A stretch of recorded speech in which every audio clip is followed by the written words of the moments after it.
আপনাদের কি নিয়ে আজকে হ্যাঁ, দেখুন, আজকে মূলত অল বেঙ্গল ইমাম মুয়াজ্জিন অ্যাসোসিয়েশন অ্যান্ড চ্যারিটেবল ট্রাস্ট রাজ্যের সব থেকে বড় ইমাম সংগঠন।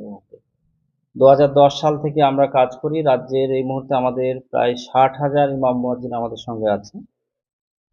আপনারা ভাবছেন হয়তোবা যে আমরা সরকারের এখানে পক্ষ নিয়েছি বা বিপক্ষে নিয়েছি, অনেকের মনে প্রশ্ন থাকে। আমরা আজকে নিরপেক্ষ মানুষের স্বার্থে, জাতির স্বার্থে, দেশের স্বার্থে কথা বলার জন্য এখানে এসেছি। এবং যে বিষয়টা বলবো সেটা হচ্ছে বাবরি যাত্রা।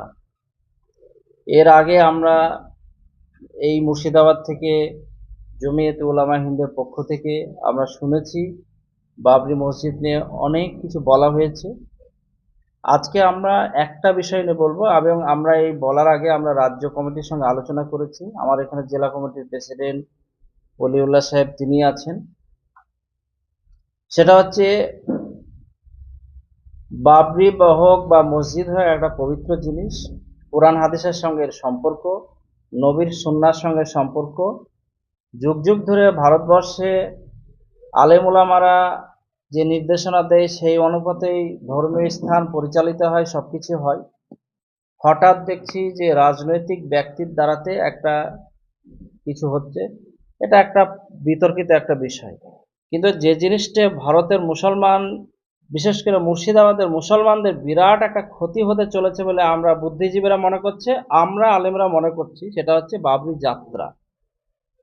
মাননীয় বিধায়ক হুমায়ুন কবির উনি ঘোষণা দিয়েছেন, এবং আমি খবরে যেমন জানলাম, প্রশাসনকে ফোন করে জানলাম যে উনি ডিএম সাহেবের কাছে অ্যাপ্লিকেশন করেছেন যে আগামী 12 তারিখে, অর্থাৎ বৃহস্পতিবার সকাল 9টায় 100খানা 4 চাকা নিয়ে পলাশী মোড়, ফুলবাগান মোড় যেটা, সেইখান থেকে ওনার বাবরি যাত্রা শুরু হবে। আর একটা বিষয় ছেড়ে গেছিল, সেটা হচ্ছে মুফতি নাজমুল হক সাহেবকে হুমায়ুন সাহেব যে মারার যে হুমকি দিয়েছে, এটা মুফতি নাজমুল হক সাহেব কি করেন না করেন সেটা না, উনি একজন আলেম হিসাবে সেই জিনিসটা উনি আমাকেও দিতে পারতেন, এটা সিদ্দিকুল্লাহ চৌধুরীকেও দিতে পারতেন, ওকেও দিতে পারতেন। একজন আলেম হিসাবে মুর্শিদাবাদের আলেমরা আলেমের পাশে দাঁড়াবে, ইউনিটি, এটা একটা নিয়ম। ফলে আমরা আমাদের সাংগঠনিকভাবে ওনার পাশে আমরা দাঁড়াচ্ছি যে একটা ওনার প্রতিবাদ বা ওনার বলার থাকলে সিস্টেমে বলতেন যে কিন্তু এই যে রাস্তায় ধরে পিটাবো মারাবো, এটা একটা ভদ্র মানুষের কথা না। দ্বিতীয় কথা হচ্ছে এটা একটা গুন্ডামি কথা। এইটা মানে এই ভাষাটা আমরা প্রতিবাদ জানাচ্ছি।